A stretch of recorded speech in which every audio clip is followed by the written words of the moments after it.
DCB മീഡിയയുടെ പുതിയൊരു വീഡിയോയിലേക്ക് സ്വാഗതം. 2026 ഫെബ്രുവരി മാസം മുതൽ ആധാർ കാർഡ് ഉപയോക്താക്കൾ അറിഞ്ഞിരിക്കേണ്ട 5 പ്രധാന അറിയിപ്പുകളാണ് വീഡിയോയിലൂടെ ഷെയർ ചെയ്യുന്നത്. ചാനൽ ആദ്യമായി കാണുന്നവർ സബ്സ്ക്രൈബ് ചെയ്യുക.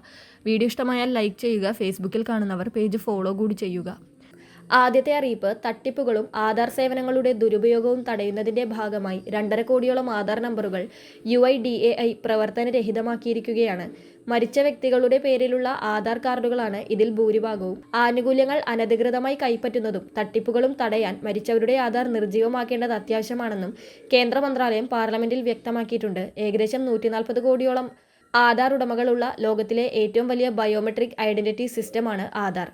ആധാർ കാർഡ് ഉടമകൾക്ക് അവരുടെ ബയോമെട്രിക് ലോക്ക് ചെയ്യാൻ biometric lock and face lock feature ഇപ്പോൾ അവതരിപ്പിച്ചിട്ടുണ്ട്. ഇത് ഉടമയുടെ അനുവാദമില്ലാതെ വെരിഫിക്കേഷൻ ശ്രമങ്ങളെ തടയും. കൂടാതെ തട്ടിപ്പുകൾ ഒഴിവാക്കാൻ ഫേസ് ഒതന്റിക്കേഷൻ സംവിധാനവും വിന്യസിച്ചിട്ടുണ്ട്. അതോടൊപ്പം ആധാർ സേവനങ്ങൾ കൂടുതൽ ലളിതമാക്കുന്നതിനായി പുതിയ ആധാർ ആപ്പ് ലോഞ്ച് ചെയ്തിട്ടുണ്ട്. ഇനി മുതൽ മൊബൈൽ നമ്പറും വിലാസവും മാറ്റുന്നതിനായി ആധാർ സെന്ററുകളിൽ ദീർഘനേരം ക്യൂ നിൽക്കേണ്ടതില്ല. അപ്ഡേറ്റ് വേഗത്തിലാക്കാനും ഭൗതിക ആധാർ കാർഡുകൾ വ്യാപകമായി ഉപയോഗിക്കുന്നത് ഒഴിവാക്കാനും വെരിഫിക്കേഷൻ എളുപ്പമാക്കുന്നതിനുമാണ് ആധാർ ആപ്ലിക്കേഷൻ പുറത്തിറക്കിയിട്ടുള്ളത്. ഗൂഗിൾ പ്ലേ സ്റ്റോറിലും ആപ്പ് സ്റ്റോറിലും ഈ ആപ്ലിക്കേഷൻ ലഭ്യമാണ്.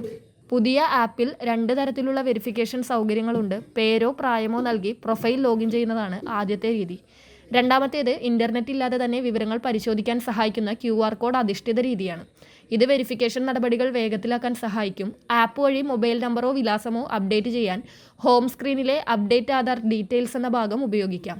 പുതിയ വിവരങ്ങൾ നൽകി ചെറിയൊരു ഫീസ് അടച്ചാൽ അപേക്ഷ സമർപ്പിക്കാം. വെരിഫിക്കേഷന് ശേഷം ഈ വിവരങ്ങൾ ആധാർ രേഖകളിൽ ലഭ്യമാകുന്നതാണ്. അടുത്ത മാറ്റം, ആധാർ കാർഡിന്റെ ഫോട്ടോ കോപ്പികൾ ശേഖരിക്കുന്നതും സൂക്ഷിക്കുന്നതും നിരോധിക്കാൻ UIDAI ഒരുങ്ങുകയാണ്.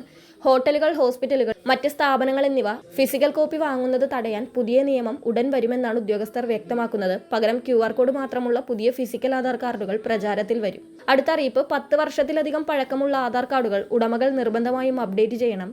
ആധാർ കാർഡ് സൗജന്യമായി പുതുക്കുന്നതിന് 2026 ജൂൺ 14 വരെയാണ് സമയം അനുവദിച്ചിരിക്കുന്നത്. അതിനുശേഷം ഇതിന് നിശ്ചിത ഫീസ് ഈടാക്കുന്നതാണ്. പേര്, വിലാസം മുതലായവ മാറ്റുന്നതിന് 75 രൂപയും ബയോമെട്രിക് അപ്ഡേറ്റുകൾക്ക് 125 രൂപയുമാണ് ഫീസായി നൽകേണ്ടത്. ക്ഷേമ പെൻഷനുകൾക്കും മറ്റ് സേവനങ്ങൾക്കുമുള്ള മസ്റ്ററിങ്ങിനും ബയോമെട്രിക് വെരിഫിക്കേഷനും ഇത് അത്യാവശ്യമാണ്. ആധാറിൽ മൊബൈൽ നമ്പർ ലിങ്ക് ചെയ്തിട്ടില്ലെങ്കിൽ അതിന് നിയമപരമായ മൂല്യം കുറവാണെന്ന കാര്യം ശ്രദ്ധിക്കുക. സ്ത്രീ സുരക്ഷാ പെൻഷൻ വാങ്ങുന്നവരും 35 വയസ്സ് കഴിഞ്ഞവരുമായ സ്ത്രീകൾ ആധാർ കാർഡ് പുതുക്കേണ്ടത് അനിവാര്യമാണ്. ആധാർ വിവരങ്ങൾ അശ്രദ്ധമായി ഉപയോഗിക്കുന്നത് ബാങ്ക് അക്കൗണ്ടുകളിൽ നിന്നുള്ള സാമ്പത്തിക നഷ്ടത്തിന് കാരണമാകുമെന്നും മൊബൈൽ ആപ്പ് ഉപയോഗിക്കുന്നത് ഇത്തരം പ്രശ്നങ്ങൾ കുറയ്ക്കാൻ സഹായിക്കുമെന്ന കാര്യവും എല്ലാവരും പ്രത്യേകം ശ്രദ്ധിക്കുക. വളരെ പ്രധാനപ്പെട്ട ഈ വാർത്താ അപ്ഡേറ്റുകൾ മറ്റുള്ളവർക്ക് കൂടി ഷെയർ ചെയ്യുക.